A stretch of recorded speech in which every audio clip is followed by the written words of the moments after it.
little while back, I was at the office, and like most of the Listening Post team, I was surfing the web, pretending to work. I stumbled upon an old American newsreel from the 1940s. Newsreels were short little news films from the pre-television era that were played in cinemas before the feature film. They were the trailers of their day. This newsreel was made by Encyclopedia Britannica, which was the Wikipedia of its day. The film was part of a post-World War II series called Your Life Work, and it introduces the audience to the inside of a newspaper, what it's like in a newsroom. We thought it might be fun to show the newsreel to a few journalists and get their thoughts on what has changed in the news business over the years, and a few things that have not. First, though, a disclaimer. The opinions expressed in the newsreel about the role of women in journalism do not in any way reflect the views of the Listening Post or Al Jazeera.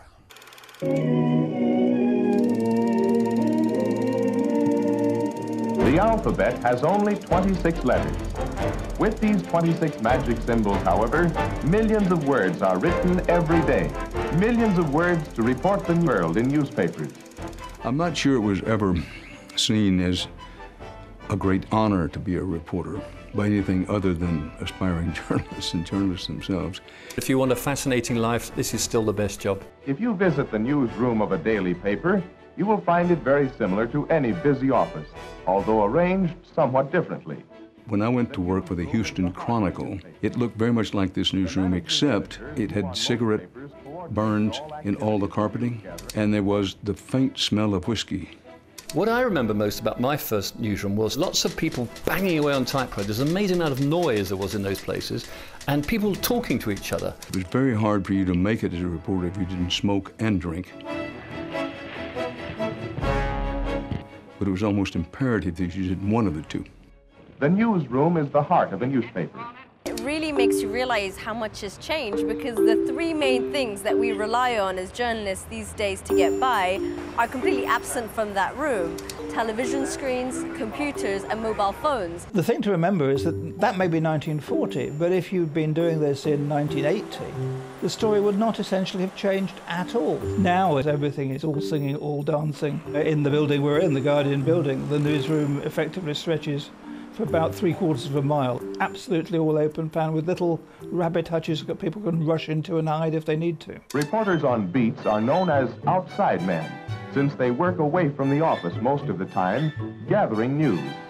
I haven't been inside a newsroom for probably about a year now. I'd say that newsrooms are less maybe the heart of an operation, more like the brains of an operation. But the emotion, the blood, the sweat, the tears, I think that's all in the field now. They're showing us here the tear gas canisters. You don't have to have an office and you don't all need to be there. So, in a sense, distance and proximity is of no relevance any longer. This reporter is in a hurry. He's going to cover a fire. The reporter must be able to think clearly and quickly, and he must get his facts accurately.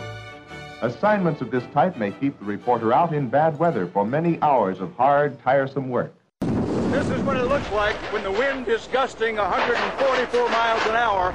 She throws more wind at you.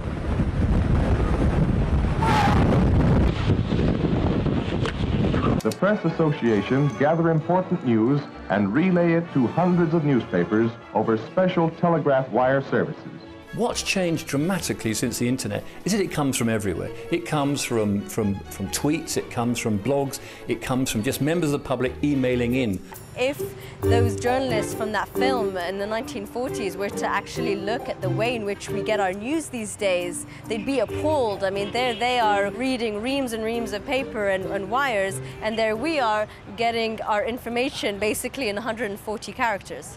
The financial section is reported by experts in the field of business, and they must be extremely accurate, for even a slight error has been known to influence the financial market. I can think of one of Britain's most prominent television journalists who to this day still doesn't understand capitalism. And he's probably not the only one who's got very strong views on business without quite understanding how it works. This is what happens. This is what happens. If their stock tips and recommendations don't turn out, well, it's kind of a shrug of the shoulders, what can you say? I mean business. But if he happens to hit on 2 or 3, everybody says, boy, that guy's a genius when it comes to investing.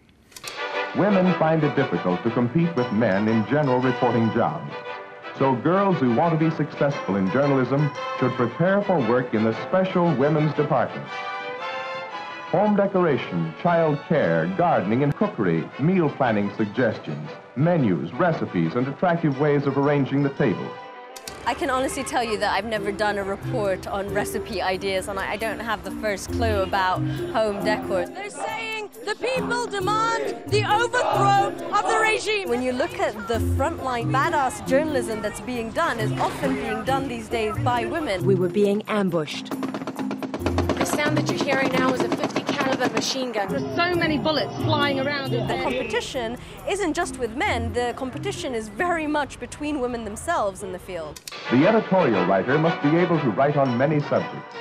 But instead of merely reporting news, he analyzes it and explains its meaning, often expressing his personal opinions. Oh, yes. Oh, said it wasn't yes. a good investment. Please Don't give me any of that. We just heard the words. What are you? That you didn't say that? You want me to play it again for you? He must reason accurately and fairly.